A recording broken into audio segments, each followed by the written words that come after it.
What's up, everybody? Welcome to Podcast Now Plus. I'm Alex, and in this video, I want to go over the news that you might have missed for August 24th, 2022. So I want to kind of start with a blanket statement. Gamescom is still going on, and so there's actually plenty of games being shown off that are getting extended gameplay demos. I'm not going to talk about them all in detail here, but if you guys want to go check it out, just maybe type in some games or check out IGN's YouTube channel. They're posting like 40 videos a day. There's SpongeBob SquarePants, The Cosmic Shake. I saw Skull and Bones. There's a lot of different games that are getting additional, not necessarily new news, but just things that you can see actual gameplay on the show floor at Gamescom 2022. First up on our list is The Devil in Me. It got its release date yesterday for November 18th. It also got, I believe today, a 30-minute video in which the game director is talking through a lot of the history, the historical elements of the game. Looks really cool. This is honestly looks like the most interesting Dark Pictures game yet of the four of them. But again, the release date's November 18th. That's really good. It's a really good release date considering it doesn't have to deal with too many of those mid-October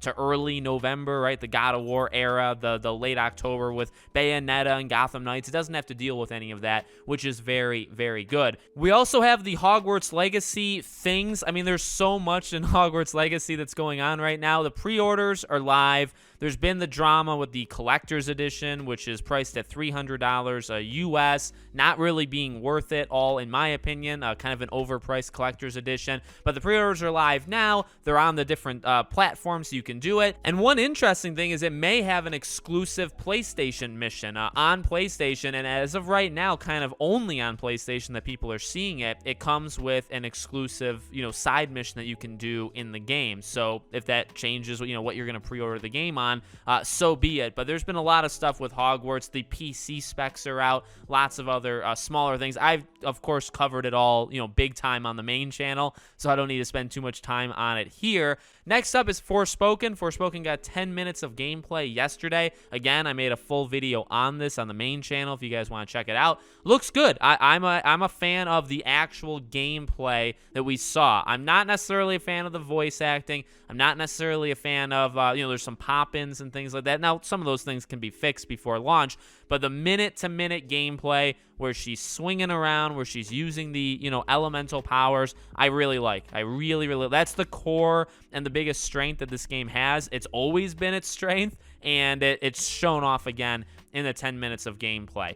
We had Gotham Knights showing the Harley Quinn boss fight. Again, made a full video on the main channel talking just on this, but it looked pretty solid. Harley looks pretty darn cool. The voice I'm getting more used to. It's not Tara Strong, so it's going to take a lot of getting used to, but it is getting better. It really is getting better. And the fight, not bad. I think it was a little too easy. That was actually something I mentioned. I didn't mention in the video, but other people mentioned it to me, and I was thinking of the fight seemed almost too easy. The person playing Nightwing was definitely better than what we've seen in the past of people that play Red Hood at Warner Bros. Montreal that they capture the gameplay of that are really, really bad as him. But Nightwing seemed to be good, and Nightwing looked good. It was a good boss fight overall from a kind of technical side of showing off Nightwing. I just wish it was a little bit harder because Harley only did a couple different attacks. I don't even think Nightwing was ever once hit by her, so it's not surprising. They probably played on easy, but I imagine as you crank up the difficulties, that fight would be harder, and that's good. I actually would have preferred to see that though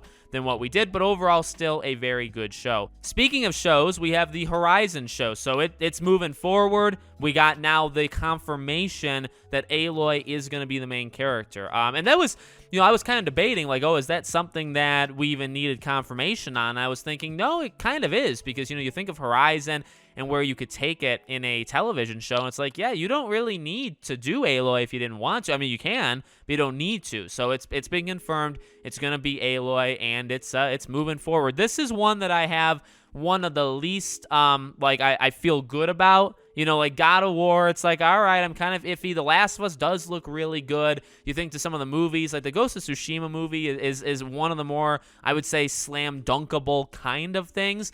I would say when it comes to all of the properties that Sony has announced that they're doing, Days Gone would be pretty low on the list in terms of like why, and also like would it be good. Gravity Rush would be high, actually. It would be on the other side of things. And then Horizon, yeah, kind of on the low end as well. I just don't know if they're going to be able to pull it off. Of course, I'll give it a try, but, you know, that's going to be something to watch for sure. And then the final thing that, boy, oh boy, this upset people, was the PS5 price increase. Now, this was not necessarily surprising because Sony has been asked this question before, and they've always been very odd about it, but odd in ways that the other companies haven't. Nintendo basically has said no. Microsoft has actually not commented on it. Sony has basically said, well, we're not like talking about it right now. Now, this doesn't actually affect the US. That's one of the interesting things about this. It's not all that surprising. It really does come from a lot of the other currencies are very weak right now. The main talk has always been about Japan, where they are just losing a lot because in Japan the currency is so weak. Selling a PlayStation for the same price now as they did 2 years ago is not the same thing. They're actually losing more money now. So from a business, I mean, like, I get it. From that side of things, like, you know, if you're selling it for the exact same price, only 2 years later, you're actually losing money because, like, the currency, like, I get it.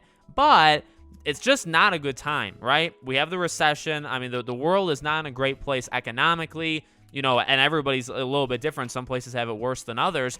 And these are places that it's already pretty high. It's already pretty high in these places, and they're raising it. You know, I'll show the graphic as I'm talking about this. They raise it an okay amount pretty much in the UK, Europe, Australia goes up, Japan. So there's a lot of different places that it's going up in. Again, not the US, so that's cool. But it does. But you know, that's where I live. But that's not the entirety of the PlayStation market. So will be interesting to see how upset people get, and will that hurt Sony, right? Will people not buy it because of that, or will people not care, right? We'll see how it goes. So let me know what you guys think in the comments. Make sure you guys are subscribed, bell icon turned on so you know when all these videos go up, and I hope to see you all on tomorrow's video.